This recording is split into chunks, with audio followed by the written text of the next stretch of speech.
আবহাওয়ার খবরের দিকে নজর রাখবো। উত্তর বিহার থেকে দক্ষিণ অসম পর্যন্ত বিস্তৃত অক্ষরেখা, তারই জেরে রাজ্যে ঢুকছে প্রচুর জলীয় বাষ্প। উত্তরবঙ্গে ভারী থেকে অতি ভারী বৃষ্টির কমলা সতর্কতা জারি করা হয়েছে। দার্জিলিং, কালিম্পং এবং কোচবিহারে ভারী বৃষ্টির পূর্বাভাস।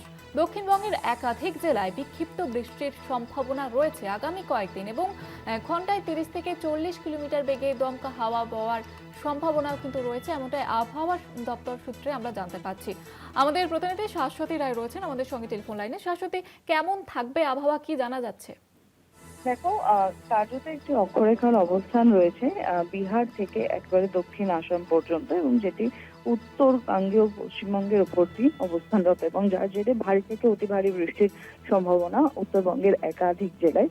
কমলা সতর্কতা জারি করা হয়েছে জলপাইগুড়ি এবং আলিপুরদুয়ারের ক্ষেত্রে। এছাড়াও দার্জিলিং, কালিম্পং এবং কোচবিহারেও ভারী বৃষ্টির সম্ভাবনা জারি রয়েছে। তবে বাদ যাচ্ছে না দক্ষিণবঙ্গ। স্থানীয় মেঘের সঞ্চার হয়ে দক্ষিণবঙ্গের জেলাগুলিতে, বিশেষত পুরুলিয়া, বাঁকুড়া, বীরভূম, মুর্শিদাবাদ এই জেলাগুলির সঙ্গে উত্তর চব্বিশ পরগনা, নদিয়া এই জেলাগুলিতেও কিন্তু বৃষ্টিপাতের সম্ভাবনা রয়েছে, এবং কয়েক পশলা বৃষ্টির সঙ্গে সঙ্গে 30 থেকে 40 কিলোমিটার বেগে দমকা ঝোড়ো হাওয়া বইতে পারে বলে পূর্বাভাস জারি করা হয়েছে হাওয়া অফিসের তরফে।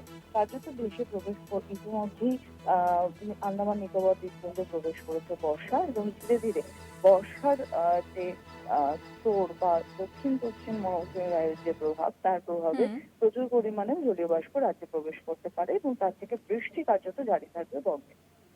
ধন্যবাদ জানাবো শাশ্বতী।